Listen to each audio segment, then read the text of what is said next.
चले जाओ यहाँ से वरना मैं परी को मार दूंगा। पंडित जी ने उसके सर पे हाथ रखा और आंखें बंद की तो उन्हें सब दिखने लगा।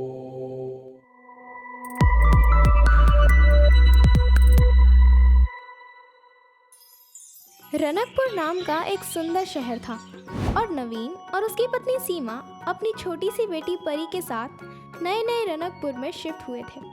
रनकपुर एक पहाड़ी जगह थी। नवीन जिस सीमेंट फैक्ट्री में मैनेजर था उसका प्लांट रनकपुर में लगा था, तो उसे एक कंपनी से एक प्यारा सा घर रहने मिला था। कंपनी से मिले उसके नए मकान की छत से दूर दिखते पहाड़ बड़े ही सुंदर लगते। कई बार नवीन, सीमा और उनकी छोटी सी बेटी परी अक्सर घर की छत पर बैठते और पहाड़ में उगते और डूबते सूरज का मजा लेते। परी तो दिन भर सीढ़ियों से ऊपर नीचे भागती कूदती रहती। परी का रनकपुर के नए स्कूल में एडमिशन कराना था जिसमें थोड़ा टाइम लग रहा था, तो परी को घर पे खेलने कूदने के लिए कुछ और दिन मिल गए थे जिससे वो बहुत खुश थी। नए मकान में परी को खुश देख नवीन और सीमा भी बड़े खुश थे। सुबह 10 बजे नवीन ऑफिस के लिए चला जाता और सीधा शाम को 7 बजे लौट के आता। सीमा भी घर की सफाई, खाना बनाना और दूसरे कामों में लगी रहती क्योंकि घर में न्यू शिफ्ट हुए थे तो काम ज्यादा था, तो सीमा परी के साथ ज्यादा खेल नहीं पाती थी। मम्मा मम्मा चलो ना पकड़म पकड़ाई खेलते हैं या फिर हाइड एंड सीक। मैं छुप जाती हूँ, आप मुझे ढूंढ लेना। अरे परी बेटा, आपको पता है ना हम अभी अभी यहाँ आए हैं। घर में कितना काम फैला पड़ा है और मदद करने वाला कोई नहीं है। सॉरी बेटा, मैं अभी आपके साथ नहीं खेल सकती। कभी कभी मम्मी की इस बात से गुस्सा होकर परी छत पर चली जाती। एक बार परी छत पर टहल रही थी, उसे बॉल के पटकने की आवाज आई। उसने जब पलट कर देखा तो उसे कोई नहीं दिखा, पर एक फुटबॉल वहाँ गिरी हुई दिखी। छोटी परी सोच में पड़ गई कि उसकी फुटबॉल तो नहीं है, फिर कहाँ से आई। परी ने आसपास नीचे सब जगह देखा तो उसे कोई नहीं दिखा, तो वो नीचे अपनी माँ से पूछने चली गई। मम्मा ये देखो, ऊपर कोई बॉल खेल रहा था। मैंने देखा तो कोई नहीं मिला, पर ये बॉल वहाँ पड़ी थी। अरे परी, ये सब क्या बोल रही हो? यहाँ घर में कोई कैसे आ सकता है?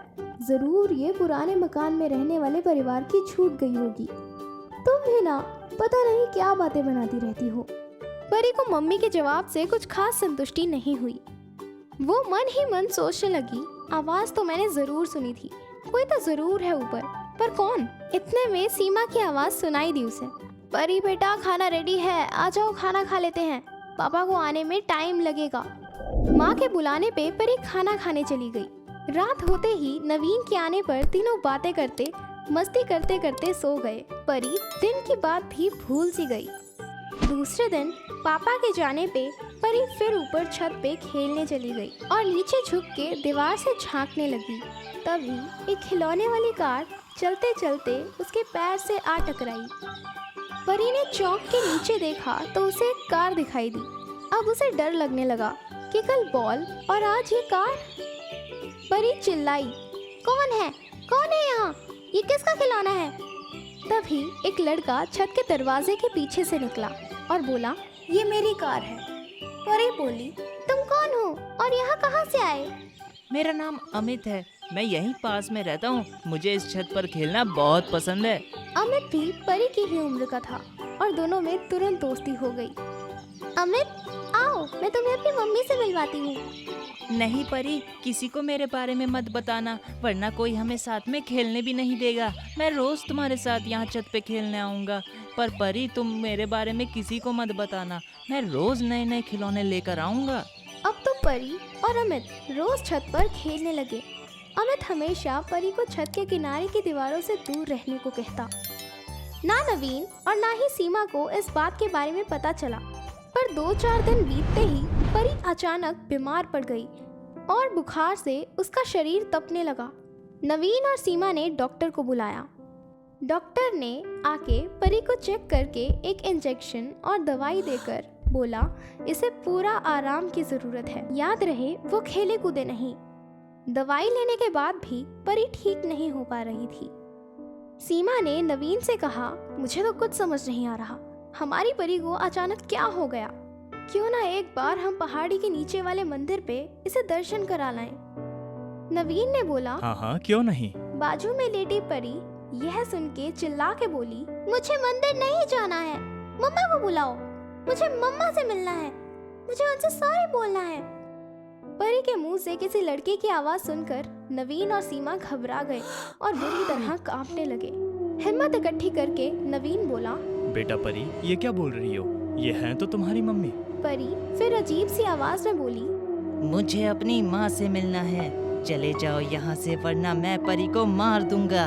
नवीन और सीमा दौड़कर कमरे से बाहर चले गए। सीमा रोते चिल्लाते बोली, नवीन, ये भूत प्रेत या काला जादू का चक्कर है, मंदिर से पंडित जी को ले आओ। नवीन दौड़ के जाके पंडित जी को बुला लाया। पंडित जी ने घर में प्रवेश करते ही बोला, बालक की आत्मा है इस घर में। नवीन और सीमा उन्हें परी के कमरे में ले गए। पंडित जी ने परी को रक्षा कवच बांधा तो वो चिल्ला के बोली, छोड़ दो, मुझे छोड़ दो, मम्मा को बुलाओ। पंडित जी ने उसके सर पे हाथ रखा और आंखें बंद की तो उन्हें सब दिखने लगा। यह उस बच्चे अमित की ही आत्मा थी जो परी के साथ छत पे खेलता था। अमित छत पे खेलते खेलते गिर गया था और उसकी मौत हो गई थी।